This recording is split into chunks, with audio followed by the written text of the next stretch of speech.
Two sisters, two queens. At first glance, the daughters of Henry VIII could not be more different.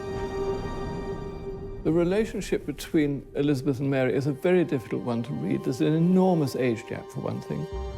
Mary's childhood was steeped in the Catholic Church. Everything about her life was about religion. Elizabeth had a Protestant upbringing, so Mary seemed probably somewhat old-fashioned, diametrically opposed to her on issues of religion. Tudor society at the time of their rule was ill-equipped to accept a female sovereign. England is a patriarchal society. Women are believed to be ruled by their emotions rather than reason. They're very much the weaker sex. It was believed that they were incapable of ruling as effectively as men.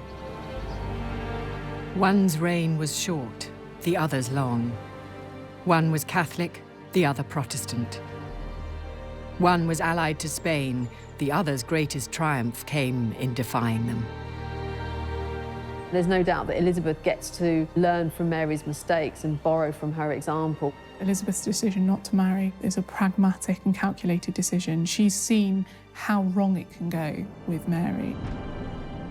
Is the kind of queen of spin before spin was invented. And one of the things she was so successful at is erasing Mary's legacy. Many people forget the fact that actually Mary was the first crowned Queen of England. One was reviled as Bloody Mary. The other was celebrated as Gloriana, the Virgin Queen. But more unites these half-sisters than many realize.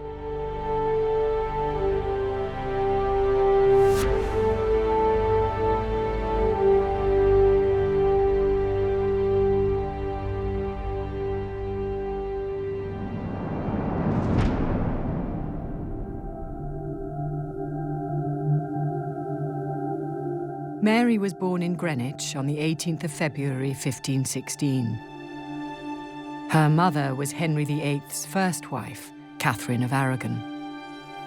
Catherine of Aragon was the aunt of the Holy Roman Emperor. She was a Spanish lady.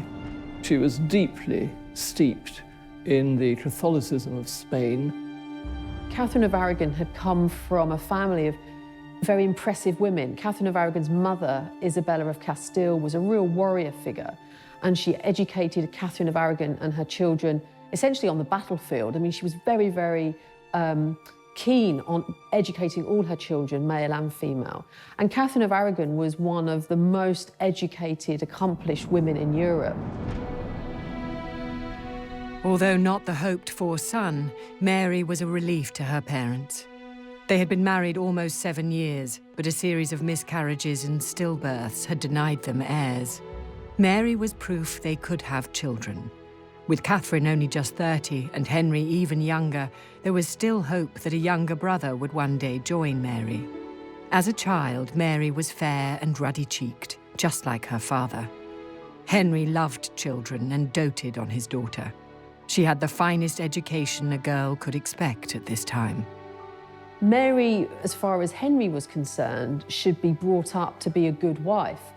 But actually, Mary's mother, Catherine of Aragon, didn't want to settle for that. She was brought up very largely by her mother to be a Spanish-speaking, Spanish-believing Spanish Catholic. She's surrounded by an army of attendants, the best tutors. She's brought up to be able to dance, to sing. She's extraordinarily accomplished, even by a very young age. It's not really until 1525, when Mary is sent to Ludlow as the de facto Princess of Wales and goes to rule Wales effectively for her father, that she gets a proper formal education in things like Latin and Greek and strategy, the things you need to be a monarch. Mary's education stood her in excellent stead. She believed that she was just as intelligent as any man. She believed that she had the abilities, the intellect of her father, and also the reflection, the consideration, and the religious knowledge of her mother. Above all, her education was preparation for her future as a royal bride. A princess was a valuable commodity in 16th century Europe. Arranged marriages could make or break treaties and alliances. They could change the course of history. If you were a king in the 16th century and you had children, they had two functions. If you had a son, his function was to succeed you and be a strong male ruler. If you had a daughter, she was a bargaining chip. And Mary was quite a valuable chip to put down on the gaming table. Every time Henry VIII decided to make a peace treaty or a trade treaty with another monarch, he usually said, "You can have my daughter, she can be your wife." And she was an incredible prize. She's betrothed a number of times to different Valois princes. She's married into the Habsburgs a couple of times, but it's really just a political dynastic maneuver. It's not necessarily going to be set in stone. The first time she was betrothed was about 2, so young, but it was a symbol of an alliance. And so right from a very, very early age, she was this pawn in a game of European diplomacy, really. During Mary's adolescence, her life would change forever. In 1625, her beloved mother Catherine turned 40. It only confirmed what had seemed likely for some time. She would never give Henry the son he desired. Henry had a fanatical desire for a son. He was fixated on it, but you can understand why. He'd been married since 1509, since the very beginning of his reign. So that was several years of disappointments. And we must remember, Henry VIII was only the second Tudor king. He had a job to do in securing the dynasty. It's important that we think of the Tudor dynasty without hindsight, and we understand that for a long time it was quite precarious. Henry was surrounded by enemies. Scotland, Wales hated him, Ireland, France, Spain, the Holy Roman Emperor. They all were vying to get their hands on the throne. Everything depended on succession. The main job of a monarch was to preserve the dynasty, to pass on the dynasty, because otherwise there would be civil war. It's very important to Henry that he not only has a male heir, but that he hopefully has 2 or 3 of them. He became so obsessed with having a son that it cancelled out everything, anything and everything. His whole mind was focused on having a child. There was nothing else that mattered.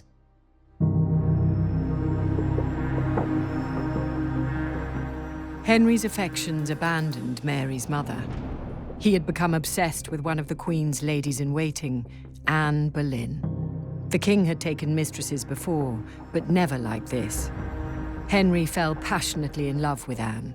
He was convinced she would give him a son. He had to marry her. Catherine had to go.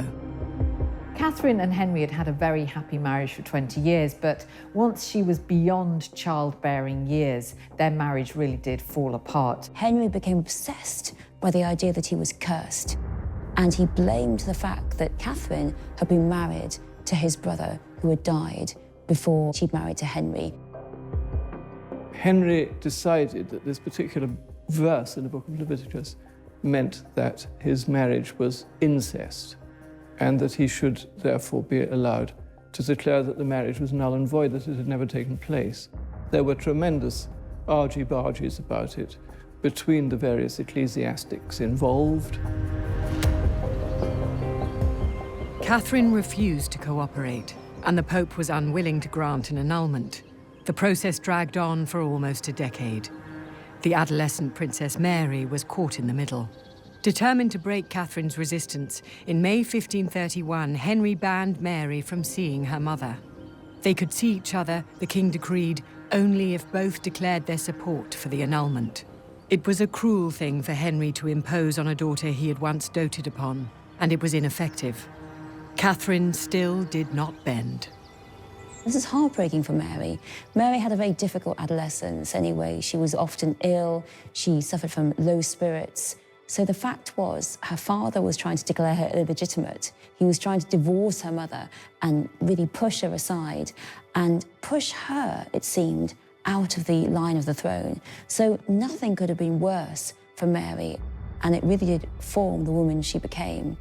It was a profound humiliation, but it was also very, very shocking to these 2 Spanish Catholics, Catherine and Mary, to watch the way out that Henry chose, which was to side with the burgeoning movement of Protestantism something he'd always hated and denounced. So determined was the king to secure his annulment, the formerly devout Catholic Henry broke with the Roman Church.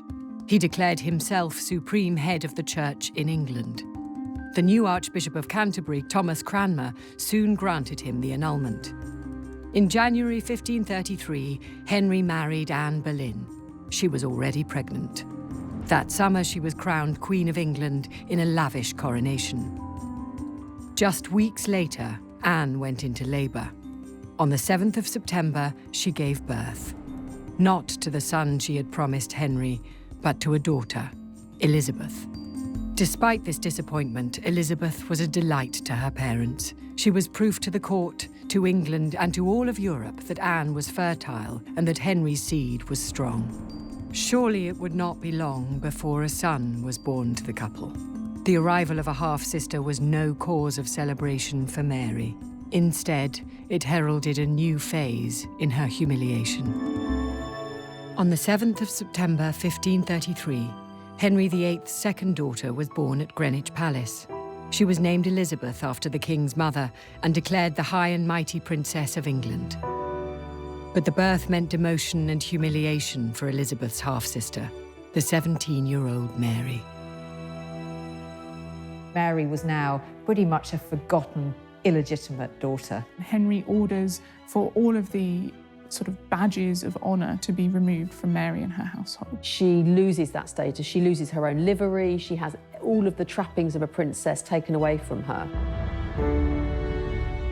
Not only was Mary displaced, not only was she stripped of the title of Princess of Wales, she was humiliated by her father. She was made to go and work as a maid of honour in her little sister's court. Elizabeth was the princess. Elizabeth was the heiress. Elizabeth was the one who had the wonderful court. And indeed, Mary was increasingly used as Elizabeth's pretty much lady-in-waiting. There was relentless pressure on the teenager to admit that she was illegitimate, to recognise Anne as queen and Elizabeth as the heir. It was a miserable time for Mary, and things were about to get worse. On the 7th of January 1536, her mother Catherine died at Kimbleton Castle in Huntingdonshire. Her supporters suspected foul play. Rumours of poison swirled through the land, but Catherine had been ill for some time. To the very end, she refused to recognise Henry's new marriage. Catherine always insisted she was the true Queen of England. The king had also kept his word. Mother and daughter never met, and Henry's cruelty towards Mary did not cease with her mother's death. He refused her permission to attend Catherine's funeral as well. It was an act of incredible cruelty from her father, but he was a man who expected absolute submission, and he didn't care how he got it.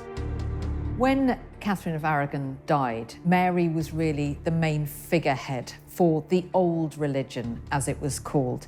And so for as long as she stood out and refused to acknowledge her father's new marriage, then the traditional Catholics had an advocate. If she could be forced to submit to Henry, that sort of loose cannon that Mary represented could have been neutralised. At court, the king and queen celebrated the death of Catherine. The infant Elizabeth was proudly paraded in public, but Anne's triumph was short-lived. Within months, she had fallen from favour and power. Accused of adultery, incest and treason, Anne Boleyn was executed at the Tower of London on the 19th of May, 1536. Anne Boleyn fell because she couldn't give Henry a son, and increasingly Henry was weary of her. All the things he'd found rather attractive in her as a mistress, he didn't find attractive in a wife. Having gone to great lengths to annul and then forcibly dissolve the marriage between Catherine of Aragon and himself and establish the Church of England, he soon fell out of love with Anne Boleyn. Anne is accused of adultery with her musician Mark Smeaton and a number of the nobles at court, including her brother, and they are all sent to the Tower. Henry, who was looking for a way out at this point and was manoeuvred by the factions at court, ends up accepting those charges, and of course Anne Boleyn is executed. Henry was already in love with the woman who would become his third wife, Jane Seymour.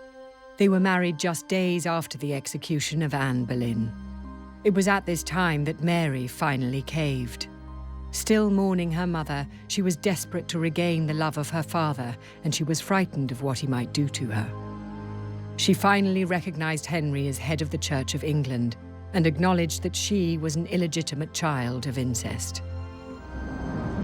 Mary regretted it for the rest of her life. The rewards for her sacrifice were slight.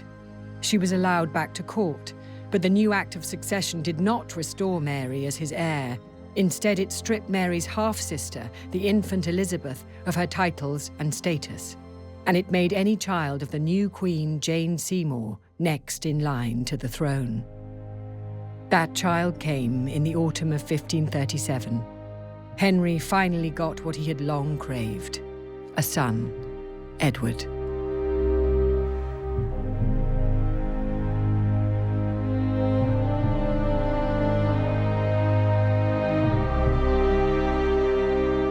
The new prince was born at Hampton Court Palace, which was the ever-expanding home of King Henry VIII's vast court.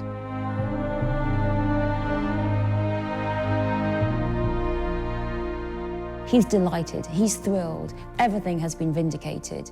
And the two sisters, well, they're pretty much forgotten for him. They're irrelevant, they're members of the court, but he has no more interest in them. The whole court was about Edward. Birth of Edward is actually probably one of the best things that can happen to Elizabeth and Mary because it takes the pressure off them. Edward's birth was a source of unity for the two sisters.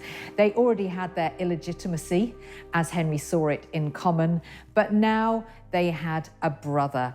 And there was every expectation that that meant neither sister would be queen. So if they had felt some competitiveness between them, that surely would have dissolved. Elizabeth starts to receive a degree of education in her own household, and indeed later on will join the household of her half-brother and receive a much better education.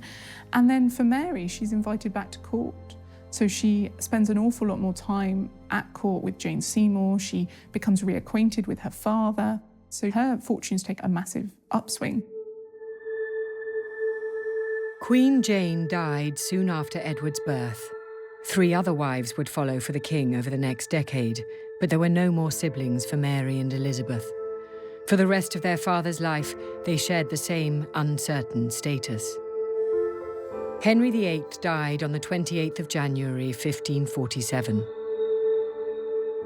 A new Act of Succession had passed a few years earlier. Henry's 2 daughters, though still officially illegitimate, were restored to the line. But first would come their young brother, Edward.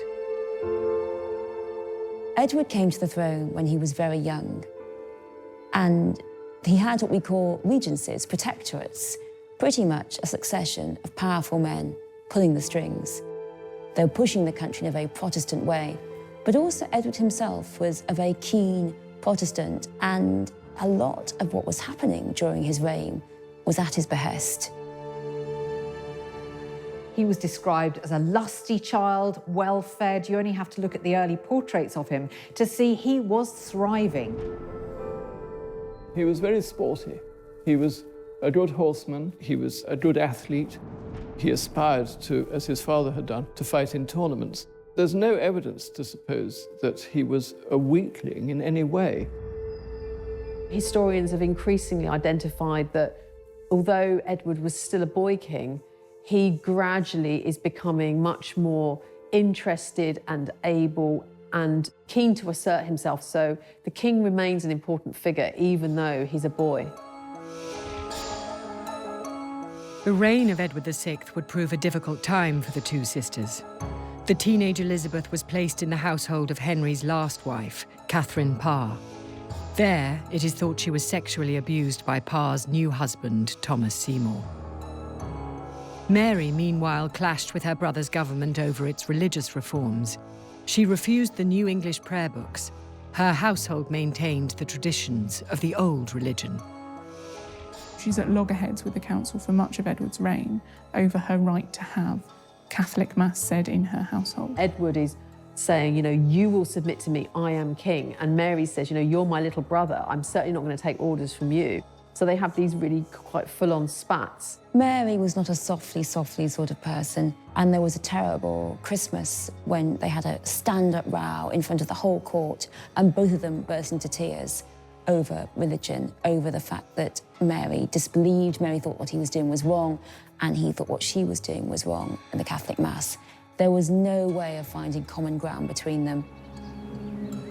The reign of Edward VI would be a short one. Early in 1553, he fell ill. On the 6th of July that year, the 15-year-old king died. The death was kept secret by his government for days. There was a plan to fix the succession. Edward was more than aware Mary was waiting in the wings and had every intention of restoring Catholicism. So all the work that had been done in establishing the Protestant Church would be immediately undone. Edward doesn't have time to go to Parliament. He's too ill. So in the April before his death, he writes the device for the succession, which excludes both of his sisters, Mary and Elizabeth, from the line of succession. He changed the succession to ensure that his first cousin, once removed, Lady Jane Grey, who happened to be married to the son of his protector, the great and powerful Northumberland. She was a girl that really no one had really heard of. And that, he thought, would secure the succession. It would be a Protestant country forever and ever. The Lady Jane Grey accession was a Protestant coup. That was the point. Word of the king's death spread. From her vast estates in East Anglia, Mary began raising an army. England was on the brink of civil war. In the summer of 1553, England was in crisis. Its boy king, Edward VI, had died, but who would rule after him? In his dying days, Edward had anointed his teenage cousin, Lady Jane Grey, as his successor. The Protestant king hoped to exclude his Catholic sister Mary from inheriting the crown.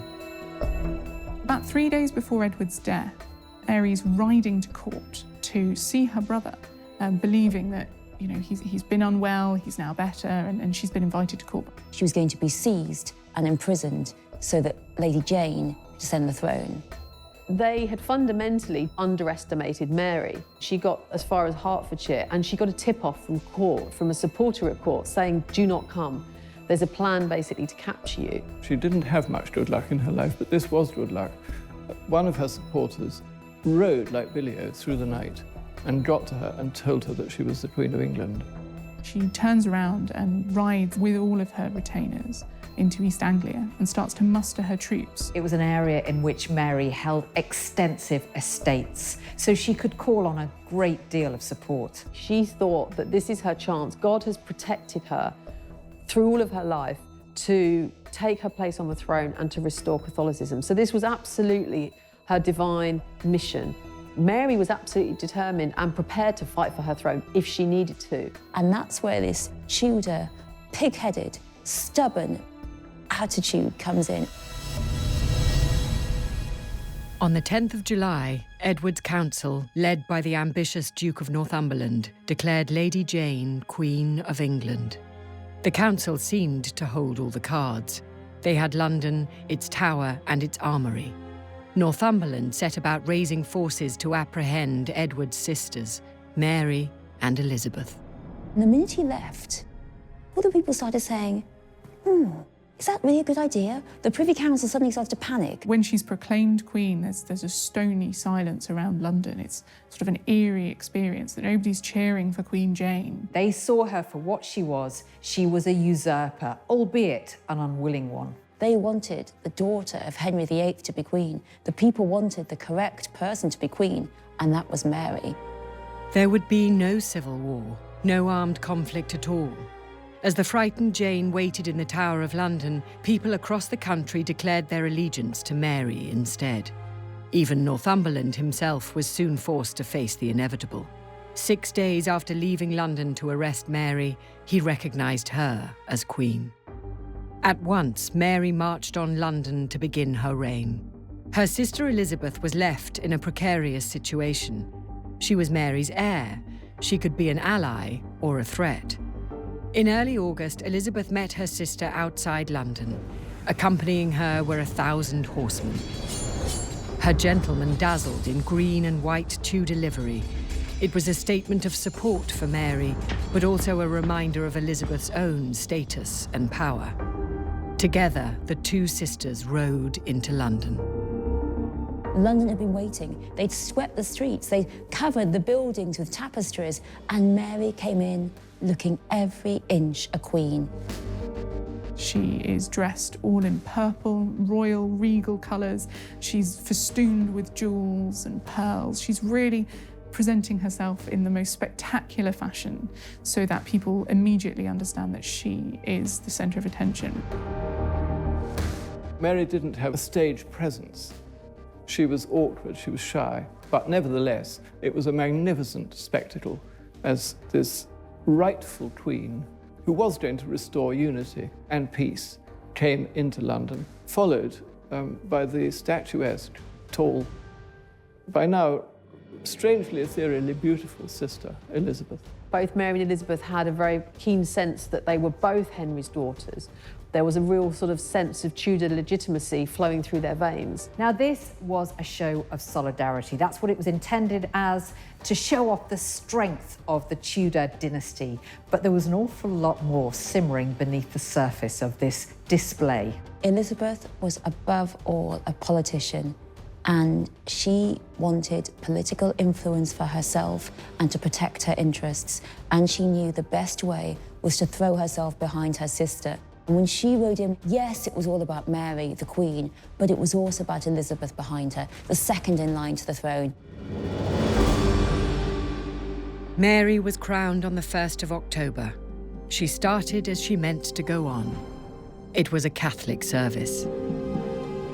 She made it clear from the outset she wanted England to forget that little blip of Protestantism and return to being a Catholic country. When she comes to the throne, Mass is still illegal. You can't celebrate a Catholic Mass. But over the next few years, she's pushing quite gently, actually, for the reintroduction of Catholic practices.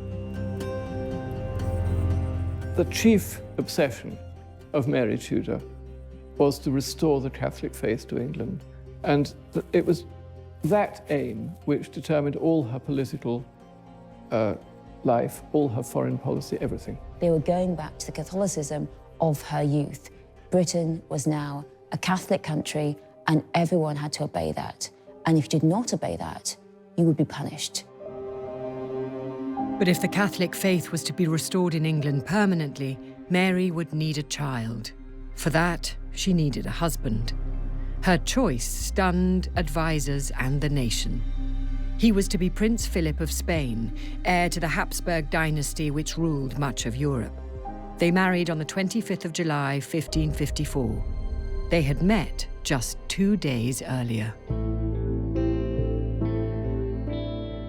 Mary's always facing a difficult position when she has to choose a bridegroom. She can't easily marry a subject, an Englishman, because he will be elevated above her, so the rest of the nobility won't be happy to follow him.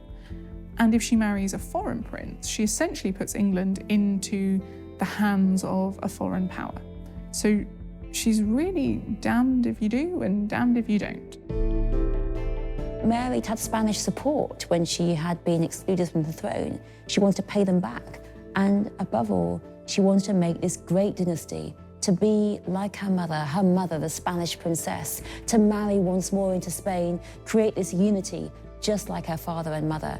In some ways, it's very sensible. It's a strong dynastic match with a Catholic power. Philip himself isn't a bad prospect either.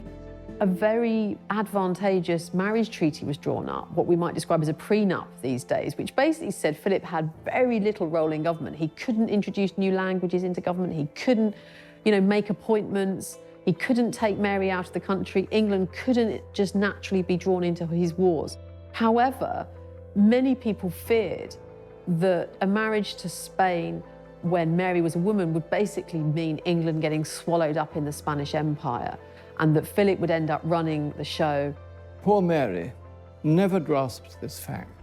She never grasped how important it was in the eyes of her subjects and in the eyes of the ruling class, how important it was not to have foreigners ruling England. The horror of England being subservient to a Catholic country, to a foreign power, to a very powerful foreign power who had links to the Holy Roman Empire, well, that was just too much. A plot was hatched to force Mary from the throne and replace her with her half-sister, Elizabeth. Led by Sir Thomas Wyatt, it was a group of very, very determined Protestants who wanted Mary off the throne. Wyatt gets 2,000 to 3,000 people who are all willing to fight for Elizabeth. But everything else sort of collapses. Nobody else really raises any troops. They were repelled at getting into London, and they were put down by the Queen's forces. The ringleaders of the rebellion are all sentenced to death and executed very publicly to show the power of Mary's regime. The rebellion may have only briefly threatened Mary's grip on power, but its failure was a far graver threat to Elizabeth. Many suspected her involvement in the plot. What we don't know is how much Elizabeth knew about it. Certainly, the Wyatt rebellion had approached many of those around her, some of her confidants, and it may have been the news did get back to her. It was believed that she was, at the very least, aware of what was going on and had been informed by the rebels of their plan.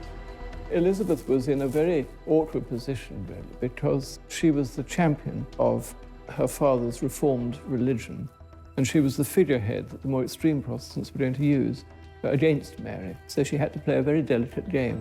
She's questioned repeatedly by the Privy Council, and she protests her innocence repeatedly and vehemently. Elizabeth was put in the Tower, and she was put in the same apartments that her mother, Anne Boleyn, had had before she was executed.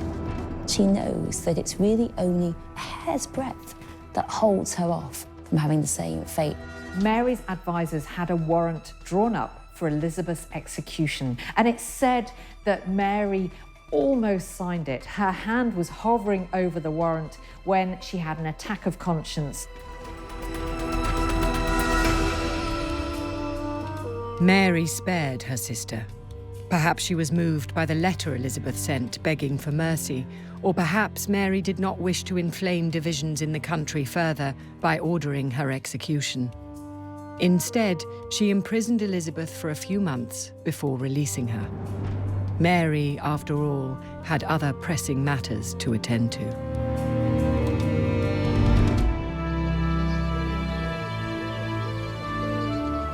By the end of 1554, the people of England had been formally absolved from their break from Rome. Catholic doctrine reappeared in English churches, religious orders were re-established, and heresy acts returned, allowing the trial and execution of Protestants. Mary has gone down in history as Bloody Mary. She sent many hundreds of Protestants to the flames. But was she more brutal than her peers, her predecessors? I don't think so. The 16th century isn't noted for kindly monarchs. Mary isn't alone in having killed people for their religious faith. What was notable about Mary's reign is the ferocity of the burnings. The persecution period was small, and over a few years, 287 men, women and children were burned. Mary hadn't expected that she'd need to burn so many. She really felt that a few would set an example to the rest. There's this belief in the 16th century that if you allow a heretic to live, then you will be damned alongside them. So Mary has a responsibility and a duty to remove these heretics from England. It's not considered bloodthirsty. It's considered a necessity. In late 1554, Mary fell pregnant. The following spring, she summoned Elizabeth to court so she could witness the birth. It was a child who would displace Elizabeth from the line of succession and confirm England as a Catholic nation. Everything was going Mary's way.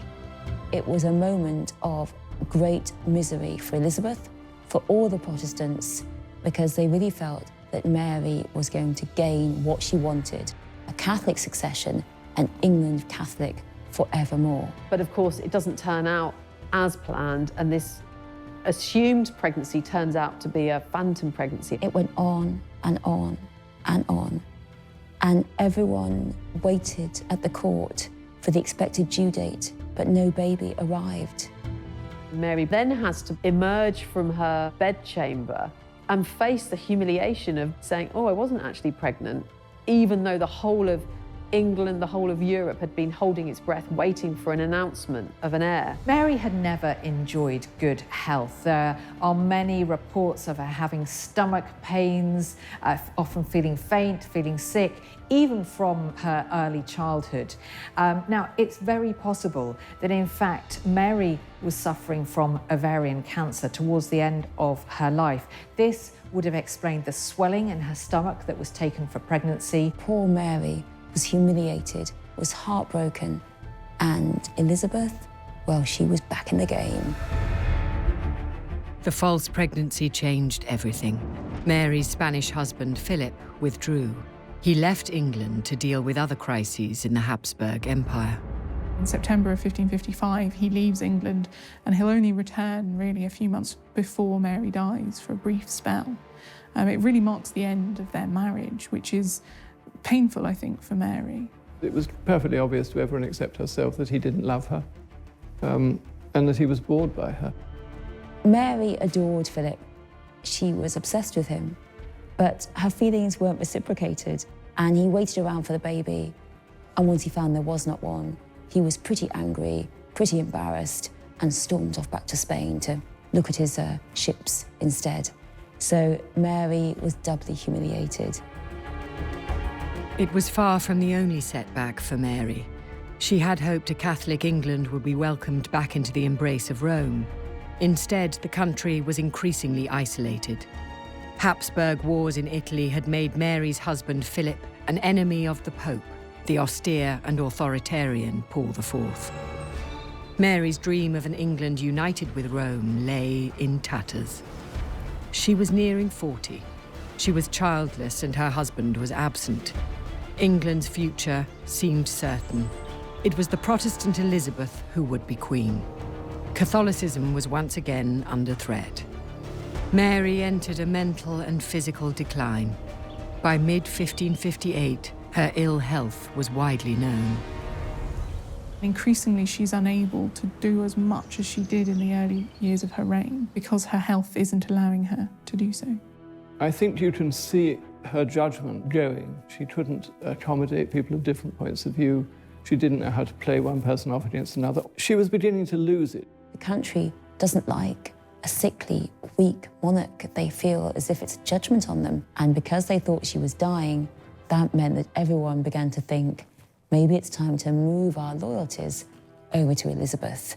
And Mary could even see this happening. People look to, the rising rather than the setting sun. And so you see courtiers kind of moving to Hatfield, trying to ingratiate themselves with the new expected monarch. People were intelligent enough to work out which way the power was going to go. And so Elizabeth has a growing number of people paying court to her. She's gathering her supporters around her. Just 5 years after her triumphant entry into London, Mary died on the 17th of November, 1558. She was 42. Elizabeth was well prepared. With her secretary, Robert Cecil, she put her plans into action. It was the most peaceful transition of power England had seen in more than a century. Elizabeth would rule for the next 45 years. She would reject the advances of Mary's widower, Philip. She would beat back the Armada after she turned against Spain, and she would oversee a golden age of cultural expression. Elizabeth I's reign saw a kind of printing revolution, a cultural revolution, a revolution in ideas, a revolution in the way in which ideas are communicated. It was the glory age of our literature.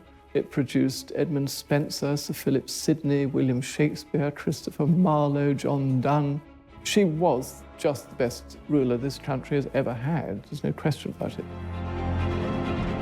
Of course, what Elizabeth doesn't do is marry, and so she fashions a whole different identity over time of an unmarried monarch, which managed to be fashioned or spun in a way that was a sign of strength. When you look at the way that Queen Elizabeth ruled, the absolute authority with which she confronted the problems of her day. You can see that this was the role that she'd been made for.